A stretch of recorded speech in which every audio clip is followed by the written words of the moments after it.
Ciao amici e amiche del segno del Capricorno, benvenuti, io sono Angela e questo è Exota Record. È così che mi trovate sui social. Questo è l'oroscopo settimanale dal 22 al 28 giugno. Prima di iniziare vi ricordo che è una stesa generica, prendete solo ciò che vi risuona di più, se volete potete integrarla col vostro ascendente.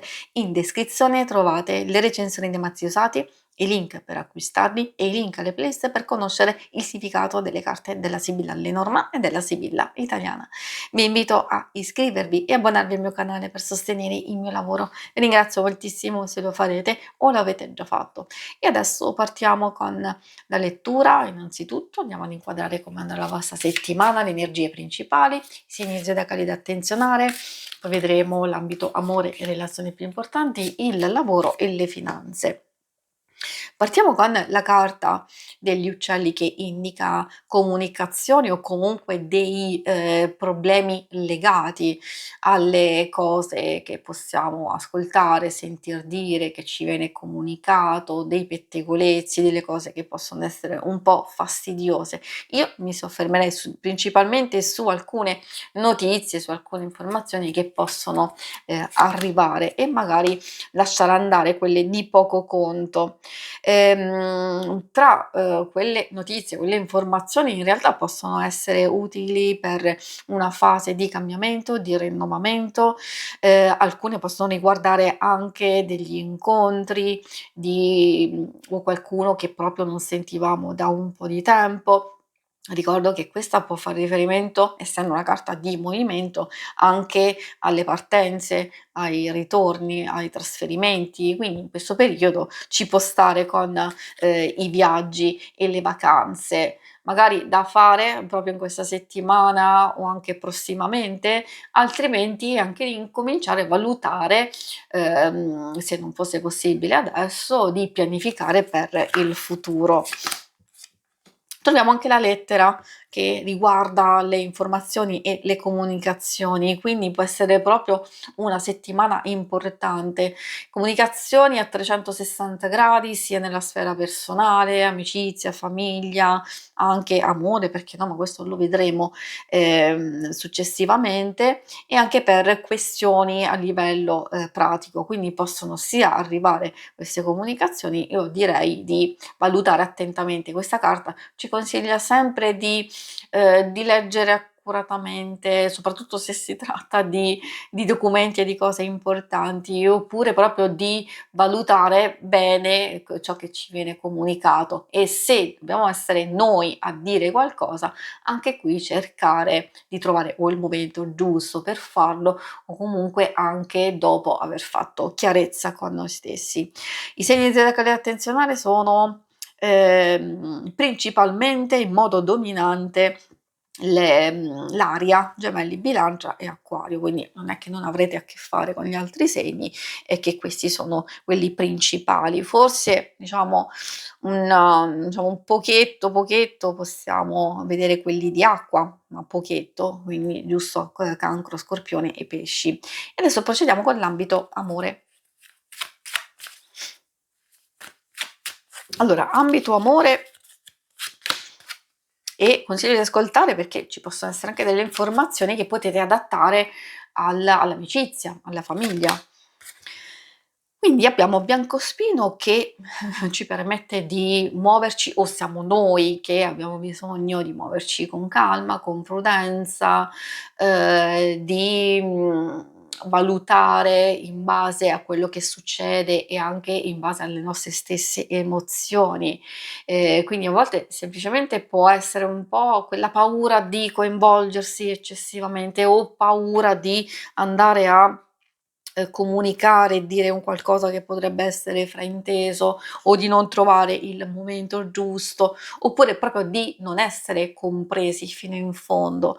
E questo magari, visto che abbiamo un tema dominante in tal senso della comunicazione, forse si deve lavorare su questo aspetto, perché magari può essere facile trovare ahimè delle divergenze o degli ostacoli anche a livello esterno, dove è difficile trovare un punto di incontro nel modo di pensare e nel modo di gestire alcune cose. È vero che situazioni di passaggio che secondo me danno l'opportunità di risolvere questioni importanti, soprattutto a livello, ribadisco, di comunicazione, e poi ritrovare serenità, felicità. E infatti non a caso abbiamo proprio il mughetto che rappresenta la ripresa della comunicazione, e non solo, anche riequilibrio di situazioni, rivedere alcune posizioni per trovare il giusto compromesso, rivedere alcune cose che, come abbiamo visto, possono riguardare anche progetti, viaggi, idee in senso generico.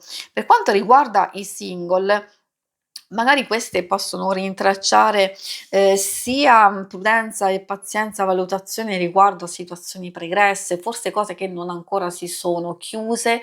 Se si sono chiuse, state cercando quella fase di riequilibrio, di rigenerazione, e siete nel percorso giusto, e quindi riuscirete a trovare maggiore tranquillità e serenità. Forse anche nuove situazioni, perché si vedono nuove conoscenze, nuovi stimoli interessanti che vi distraggono un attimino.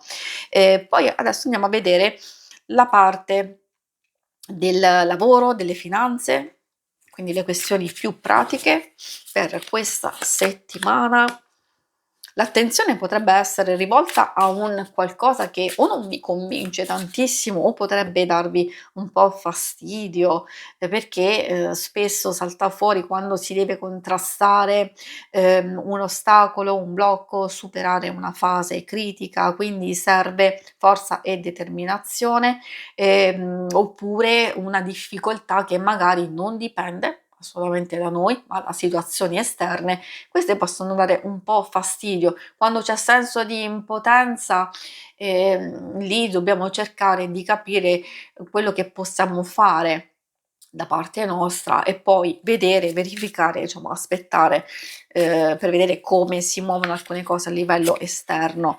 Quindi in qualsiasi circostanza vi trovate, sicuramente, come abbiamo visto all'inizio, magari dobbiamo verificare quello che è in corso d'opera, dobbiamo verificare notizie, informazioni prima di prendere delle decisioni, quindi di non lasciarsi sovrastare, soprattutto da, come abbiamo visto, quelle comunicazioni che sono difficili o non arrivano, o sono contrarie, eccetera. Quindi cercare di adottare delle strategie.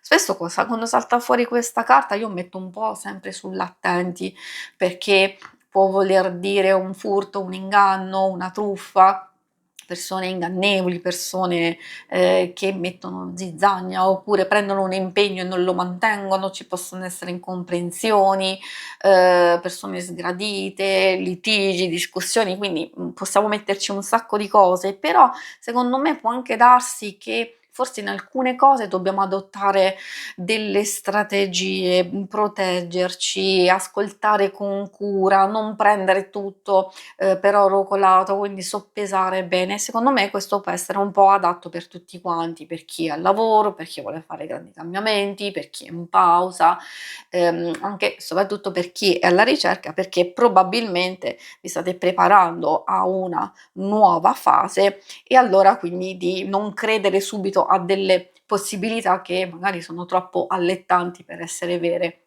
ma di pianificare, sistemare alcune cose e quindi mettervi nelle condizioni di sfruttare al massimo la vostra intelligenza e le vostre strategie.